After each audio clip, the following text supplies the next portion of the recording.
আমি চৰকাৰ গঠন কৰিম আৰু আমাৰ গৌৰৱ মুখ্যমন্ত্ৰী হ'ব। আপোনালোকে মাত্ৰ 4 তাৰিখলৈকে অকণমান সময় ধৈৰ্য ধৰক। চৰকাৰ হ'ব 70ৰ পৰা 90খন আসন আমি পোৱাৰ সম্ভাৱনা আছে। 70ৰ পৰা 90খন য'ত একেবাৰে হাৰিম বুলি ভাবিছিলোঁ সেইবিলাকতো ভাল ৰিজাল্ট আহিছে আজি পৰ্যালোচনা কৰোঁতে। গতিকে একদম চৰকাৰ হ'ব, ধৈৰ্য ধৰক, গৌৰৱ মুখ্যমন্ত্ৰী হ'ব।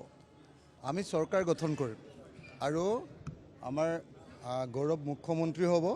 আপোনালোকে মাত্ৰ 4 তাৰিখলৈকে অকণমান সময় ধৈৰ্য ধৰক। চৰকাৰ হ'ব 70ৰ পৰা 90খন আসন আমি পোৱাৰ সম্ভাৱনা আছে। 70ৰ পৰা 90খন য'ত একেবাৰে হাৰিম বুলি ভাবিছিলোঁ সেইবিলাকতো ভাল ৰিজাল্ট আহিছে আজি পৰ্যালোচনা কৰোঁতে।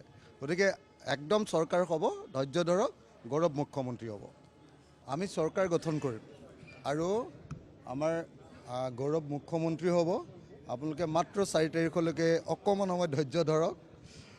চৰকাৰ হ'ব 70ৰ পৰা 90খন আসন আমি পোৱাৰ সম্ভাৱনা আছে। 70ৰ পৰা 90খন য'ত একেবাৰে হাৰিম বুলি ভাবিছিলোঁ সেইবিলাকতো ভাল ৰিজাল্ট আহিছে আজি পৰ্যালোচনা কৰোঁতে। গতিকে একদম চৰকাৰ হ'ব, ধৈৰ্য ধৰক, গৌৰৱ মুখ্যমন্ত্ৰী হ'ব। আমি চৰকাৰ গঠন কৰিম আৰু আমাৰ গৌৰৱ মুখ্যমন্ত্ৰী হ'ব। আপোনালোকে মাত্ৰ 4 তাৰিখলৈকে অকণমান সময় ধৈৰ্য ধৰক। চৰকাৰ হ'ব 70ৰ পৰা 90খন আসন আমি পোৱাৰ সম্ভাৱনা আছে। 70ৰ পৰা 90খন য'ত একেবাৰে হাৰিম বুলি ভাবিছিলোঁ সেইবিলাকতো ভাল ৰিজাল্ট আহিছে আজি পৰ্যালোচনা কৰোঁতে। গতিকে একদম চৰকাৰ হ'ব, ধৈৰ্য ধৰক, গৌৰৱ মুখ্যমন্ত্ৰী হ'ব।